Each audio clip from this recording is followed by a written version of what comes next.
전능하사 천지를 만드신 하나님 아버지를 내가 믿사오며 그 외아들 우리 주 예수 그리스도를 믿사오니 이는 성령으로 잉태하사 동정녀 마리아를 낳으시고 본디오 빌라도에게 고난을 받으사 십자가에 못 박혀 죽으시고 장사한 지 사흘 만에 죽은 자 가운데서 다시 살아나시며 하늘에 오르사 하나님 편한 자 계시다가 저리로서 산자와 죽은 자를 심판하러 오시리라.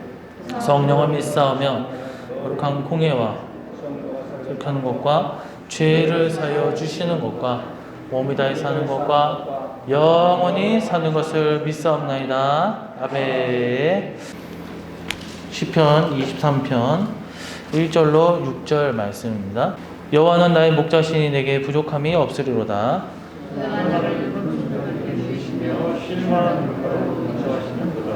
내 영혼을 소생시키시고 자기 이름을 위하여 의의 길로 인도하시는도다.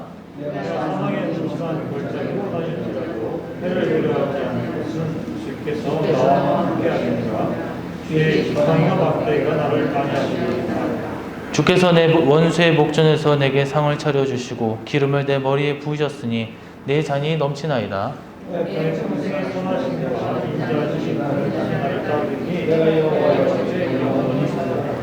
아멘. 할렐루야. 네, 오늘은 시편 23편 1절에서 6절 말씀 중심으로 이 목자이신 하나님의 모습이라는 제목으로 하나님의 말씀을 전하도록 하겠습니다.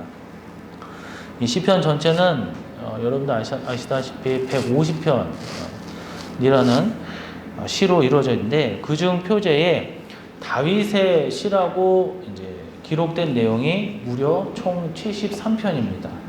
이 시도 마찬가지입니다. 특별히 시편 23편은 모든 시 중에 최고의 시라고 손꼽을 수 있는데 이 시를 지을 당시 다윗의 상황은 기쁘거나 어떤 여유가 있거나 즐거운 상황이 아니라 매우 급박한 상황이었습니다.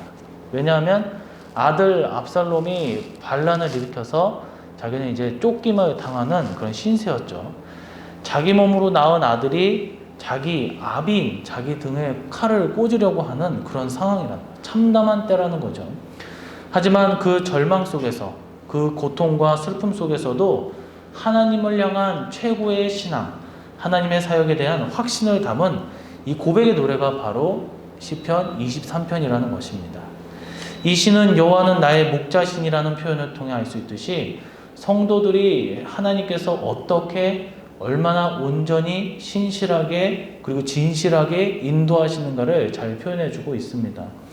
그래서 오늘 이 말씀을 통해서 우리가 한 해를 어떻게 하나님 앞에 보냈는지 그리고 앞으로 다가올 새로운 2022년 우리가 매일매일 목자이신 하나님의 인도와 보호, 그 축복을 체험하시기를 바라면서 오늘 말씀을 전하도록 하겠습니다.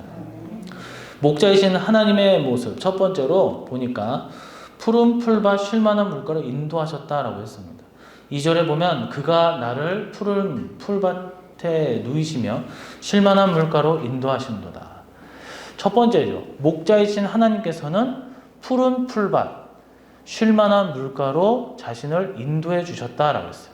이는 하나님께서 성도를 쉴만한 물가, 푸른 풀밭으로 온전히 정말 편안한 곳으로 인도해 주셨다라는 거예요. 이 다윗의 목자가 되신 하나님께서 그를 인도해 주셨듯이 여러분의 모든 삶을 하나하나 빠짐없이 인도함을 받기를 간절히 소망합니다. 여러분들도 양이라는 동물을 보시면 알겠지만 이 날쌔거나 잽싸거나 어떤 흉폭한 동물이 아니에요.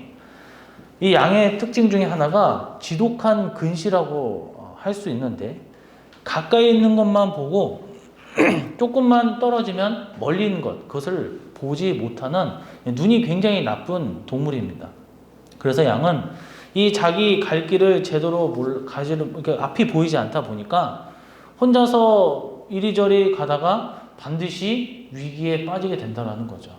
가다가 물에 빠진다던가 진흙탕에 뒹군다던가 아니면 낭떠러지에 떨어진다던가 아니면 맹수의 입에 자신의 머리를 갖다 들이민다라는 거예요. 이렇다 보니 얼마나 답답하겠어요. 그래서 혼자서 반드시 뭐 풀이 보이는 곳, 먹을 만한 곳, 마실 만한 곳을 찾지 못한다는 거예요. 도움을 받아야 된다는 거죠. 다윗이 그와 같은 처지임을 알았고 고백하고 있다는 거예요. 절망과 그런 낙담 속에 상황 속에서 말이죠.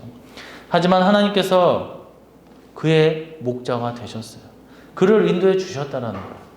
여기서 인도하시는 도다로 번역된 히브리어 원표는 나함이라는 단어를 쓰는데 빌다, 뭐 지도하다, 쉼을 주다, 새롭게 하다 등의 의미가 있습니다.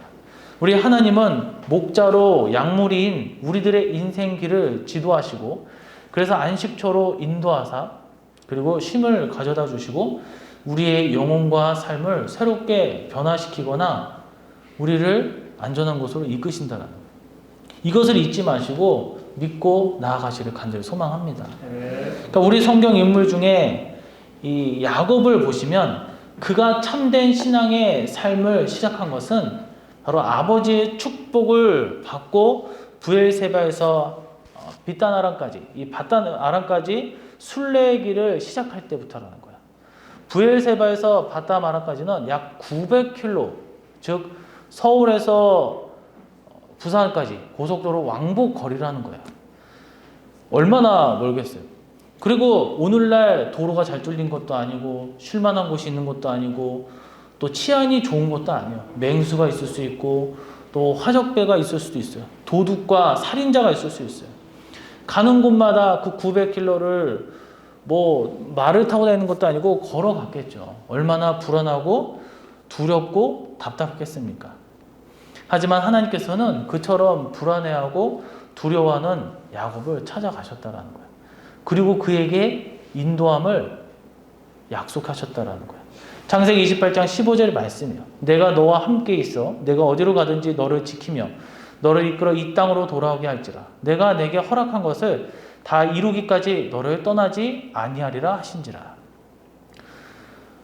그리고 야곱은 어떻게 했습니까? 히브리서의 11장 21절에 보면 믿음으로 야곱은 죽을 때에 요셉의 각 아들에게 축복하고 그 지팡이 머리에 의지하여 경배하였으며 라고 했어요. 야곱의 최후라는 거예요. 야곱은 그 축복을 받으면서 하나님의 인도하심을 끝까지 받았고 최후 그 순간까지 하나님 앞에 경배하고 예배로 숨을 거뒀다라는 거예요. 다시 말해서 뭐예요? 지팡이를 머리에 뒀다라는 건 뭐예요? 지팡이가 뭐예요? 바로 인도하심을 받았다라는 거예요. 즉 야곱의 삶 자체는 나이가 들어서 그 죽기 직전까지 하나님의 그 인도하심을 하나님을 의지하면서 인생을 살았다라는 것입니다. 자기의 모든 삶을 하나님 앞에 다 바친 거예요. 하나님 저는 아무것도 모릅니다. 저를 인도해 주세요. 나는 뭐 내가 잘났습니다. 하나님 필요 없습니다. 내가 알아서 하겠습니다. 그것이 아니라 처음부터 끝까지 나의 가정, 나의 교회, 나의 기업 모든 부분에서 하나님 저는 부족합니다. 저를 이끌어 주시옵소서. 그랬을 때에 자신의 삶을 모두 내려놓고 맡겼을 때 그의 삶은 비록 모진풍파가 있었어요. 힘든 일도 있었어요. 하지만 하나님 앞에 경배하며 축복의 대명사가 되었다라는 것입니다. 우리도 고백하시기를 바랍니다. 올 한 해도 목자이신 하나님께서 우리를 여기까지 인도하셨음을 고백하시기를 바랍니다. 우리는 참 뭐 개인적으로나 국가적으로나 세계적으로 지금 힘든 시기를 보내고 있어요. 그럼에도 불구하고 믿는 자는 하나님께서 야곱을 인도하셨던 것처럼 오늘 다윗의 고백처럼 우리를 이끌어 주시고 정말 우리를 푸른 초장, 풀밭, 쉴만한 물가, 깨끗한 맑은 그 물로 우리를 인도해 주실 줄로 믿습니다. 이번 새로운 한 해에도 우리를 인도하시려는 철저하게 하나님 앞에 모든 것을 내려놓고 맡기시는 그랬을 때에 그 축복을 받으시는 저 여러분 되시기를 간절히 축원합니다.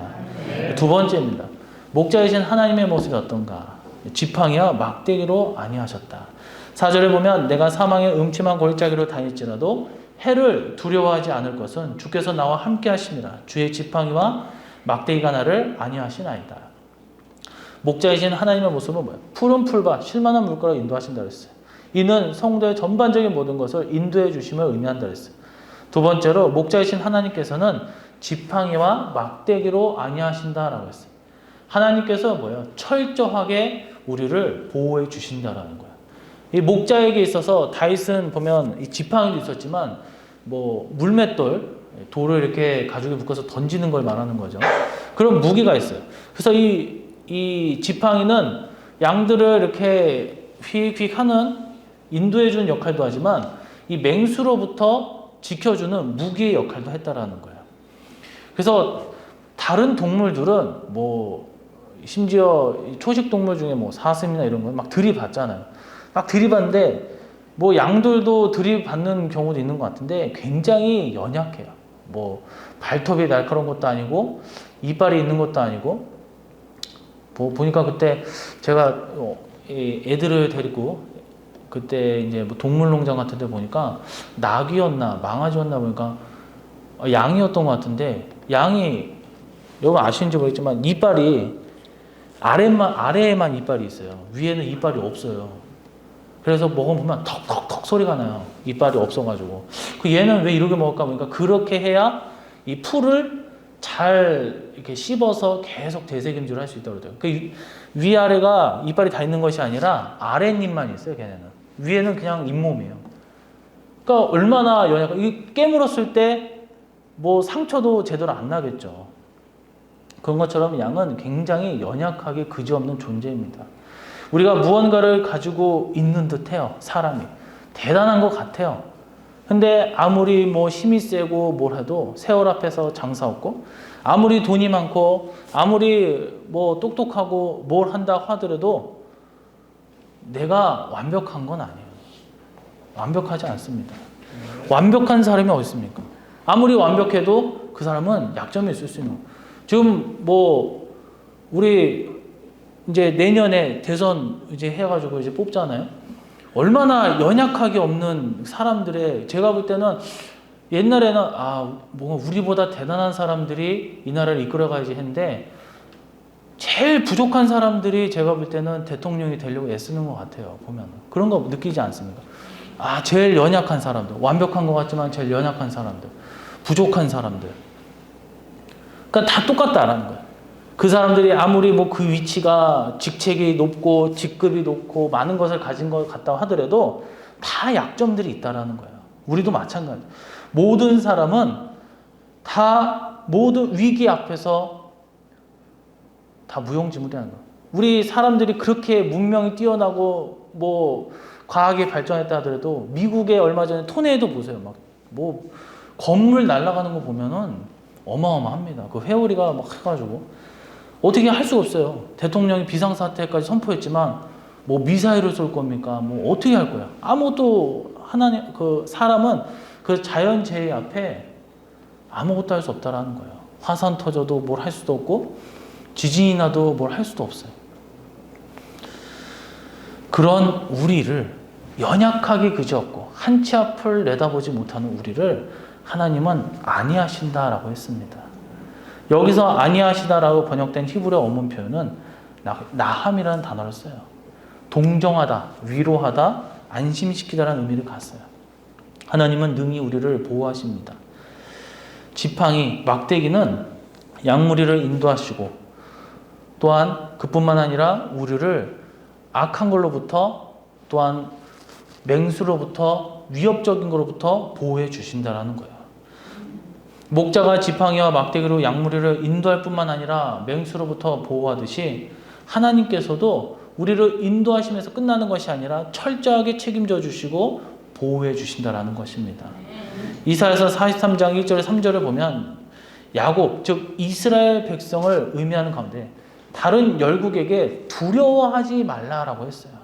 정말 바람 앞에 언제 꺼질지 모르는 촛불과 같은 정말 언제 꺼질지 모르는 상황이에요. 위태위태한 상황 속에서 두려워하지 말라는 거예요.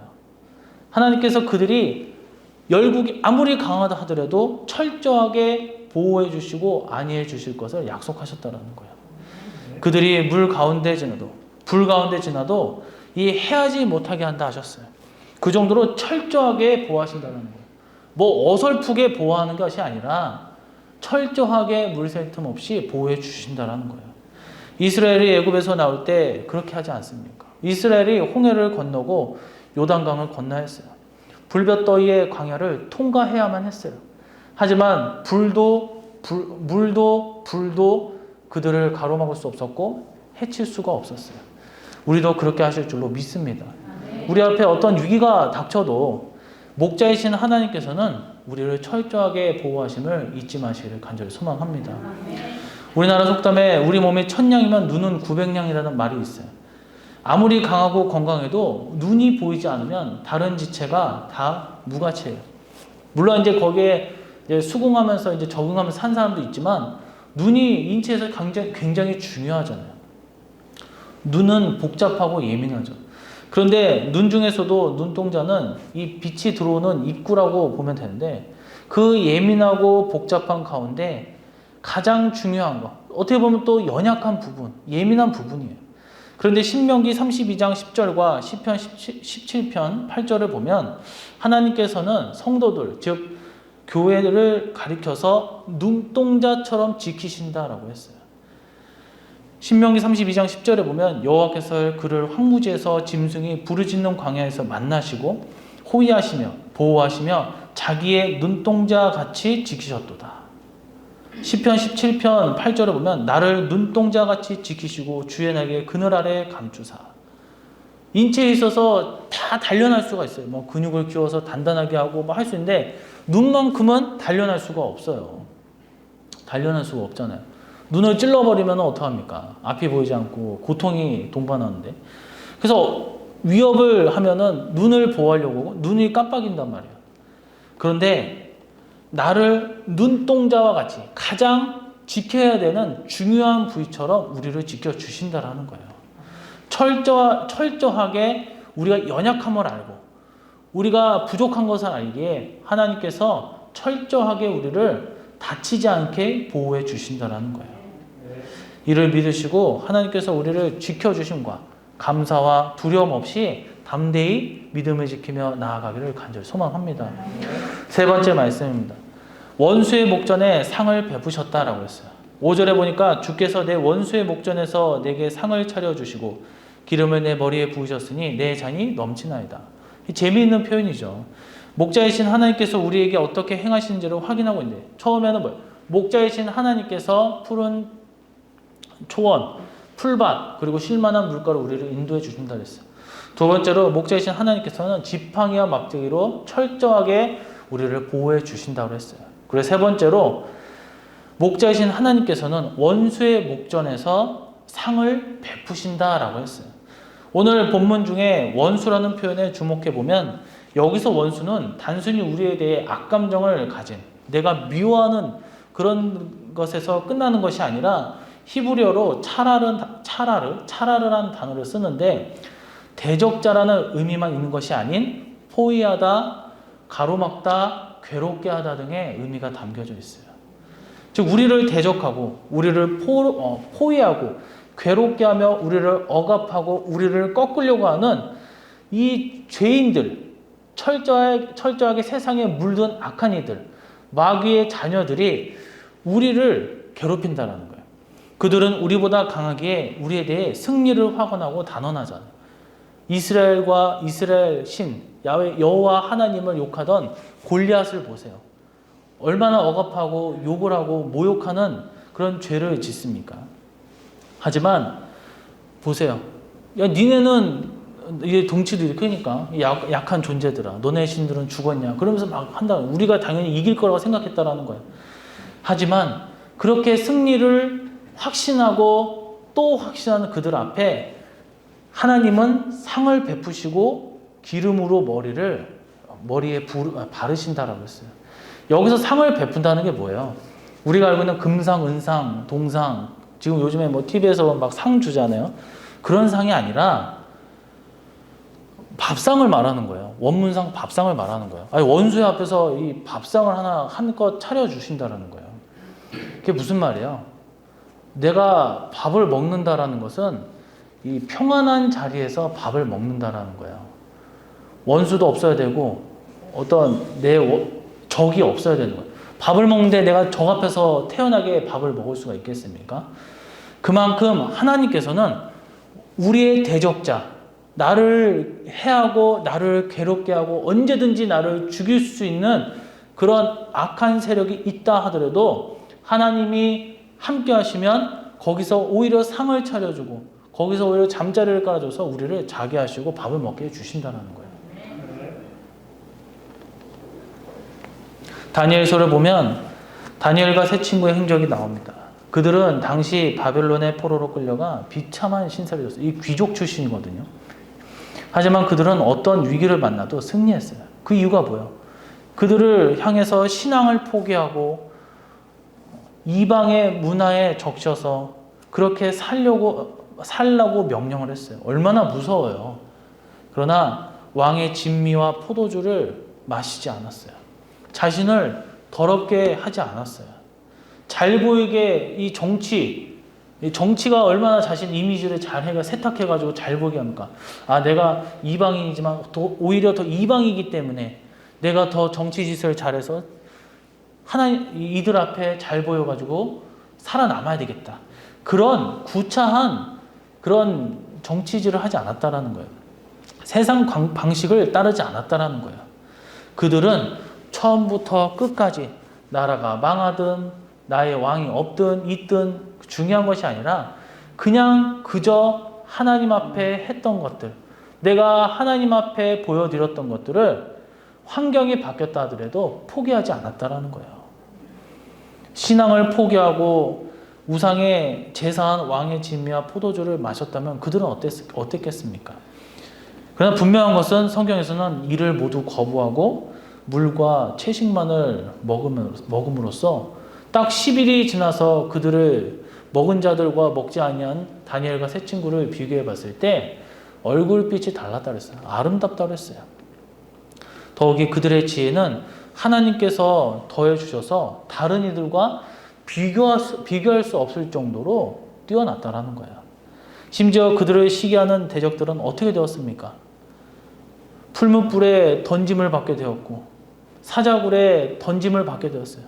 그러나 오히려 살아남았고 원수들이 오히려 거기에 죽임을 당했다라는 것입니다. 그렇습니다. 하나님께서는 신실한 자기 백성들에게 이처럼 역전의 축복, 최후의 승리의 축복을 베푸신다라는 것입니다. 오늘 본문 중에서 우리는 목자이신 여호와의 하나님께서 성도를 인도하시고 보호하시고 승리하게 하심을 확인했습니다. 그러면 무엇으로 그렇게 우리를 인도하시고 보호하시고 승리케 하실까? 오늘 본문 표현을 보면 삼위일체 하나님의 모습이 비유를 통해 잘 드러납니다. 즉 여호와이신 성부 하나님께서는 푸른 풀밭과 같은 말씀, 그 꼴을 먹여주시는 거예요. 그 말씀, 그리고 우리에게 생수와 같은 쉴만한 물과 같으신 성령님으로 우리를 인도해 주신다는 거예요. 또 지팡이와 막대기로 갈 길을 지도하시며 보호하는 특징을 갖는데 이 또한 말씀과 성령님의 인도하심, 그 역사와 같다라는 거예요. 마지막으로 상을 베푸시고 기름을 머리에 바르심도 그렇습니다. 상은 밥상이나 먹을 것과 관련된 거예요. 이는 성도에게 영의 양식을 가리키고 기름을 바르면 성도를 거룩하게 하시는 성령님의 역사를 의미합니다. 우리에게 참된 인도, 보호, 승리는 다 삼위일체 하나님으로 말미암아 이루어지는 것입니다. 사람이 하는 것이 아니에요. 목자이신 우리 하나님, 삼위일체 하나님께서 우리와 함께 하심을 기억하시기를 바랍니다. 나 혼자 나아가는 것이 아니라, 나 혼자 있는 것이 아니라 외로워하지 마시고 괴로워하지 마시고 나와 함께하고 계시는 삼위일체 하나님 앞에 경배하며 나아가실 때에 지난 한 해를 우리가 뒤돌아보시며 감사하며 그렇게 마무리하시고 정말 이제 새로운 한 해도 우리와 우리의 가정, 우리의 교회, 기업과 심지어 이 사회에, 이 지역에 다윗에게 베푸신 그 축복을 베푸시기를, 그랬을 때에 그 누구도 누리지 못하는 하나님의 그 뜨거운 은혜를 누리시는 저와 여러분이 되시기를 주님의 이름으로 간절히 축원해 드리며 이 시간에 다 같이 기도하도록 하겠습니다. 오늘은 목자이신 하나님의 모습을 통하여서 우리를 푸른 풀밭으로 쉴만한 물가로 인도하시고 우리의 신변, 우리의 삶을 안위하시고 보호와 관찰해 주시고 원수의 목전에서도 상을 베푸는 평안을 가져다 주신다고 하였습니다.